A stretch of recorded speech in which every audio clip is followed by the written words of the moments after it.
What's up mga idol? Chris Newsome umamin na, nagpaalam na sa Meralco.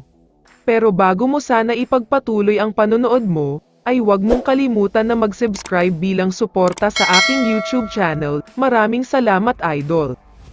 Syempre ay hindi natin pwedeng hindi pag-usapan ang sinabi ni Coach Yeng. Ayon sa kanya ay gusto daw niyang kunin si Kai Sotto sa team niya. Yun ay kung maiisipan ni Kai na magpa-draft at maglaro na sa pambansang liga. Hindi daw magdadalawang isip si Coach Yeng na pakawalan ang kahit na sino sa players niya. Kahit lahat daw ng draft picks nila sa 5 taon ay ibibigay niya, ganyan daw kalaki ang tingin niya sa nag-iisang si Kai Sotto.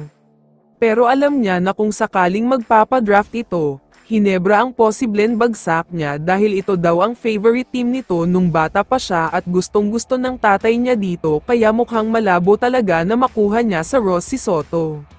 Samantala, lumipat na tayo sa balita tungkol kay Chris Newsome. Talagang hirap na hirap manalo ang Meralco Bolts ngayong conference, at ang prediction nga ng mga basketball analyst ay hindi nila madedepensahan ang title nila.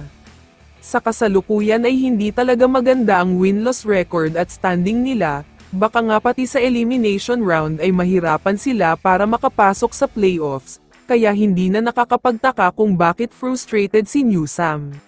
Kaya naman ayon sa mga sources, hindi na daw talaga masaya si Newsome sa Meralco, sa katunayan ay last year pa daw dapat ay lilipat na siya, pero dahil nag-champion nga sila unexpectedly kaya hindi na muna siya umalis dito. Binigyan niya ng chance ang sarili niya para maging masaya at mag-enjoy pa sa Meralco, pero mukhang iba daw talaga ang hinahanap niya. Wala naman problema sa staff at sa mismong team nila, gusto lang daw talaga niya sa iba. Kaya naman ayon sa multiple source, mukhang ito na ang hinihintay ng lahat ng mga fans na pagpunta ni Newsome sa Hinebra. Ito daw kasi ang number 1 choice niya dahil noon pa man ay favorite team na niya ang Hinebra. Para sa mga hindi nakakaalam, magiging unrestricted free agent na si Chris Newsome, ibig sabihin lang niyan ay pwede siyang makuha ng Hinebra ng walang binibitawan na draft picks o kaya ay magaling na player.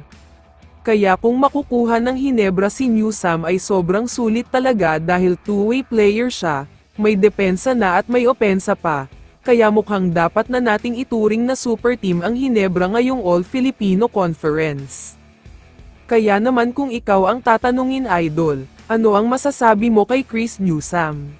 I-comment mo naman ang sagot mo sa tanong na ito. So dito na nagtatapos ang video na ito. Maraming salamat sa pagsuporta at panonood mga idol. Ingat at bye-bye.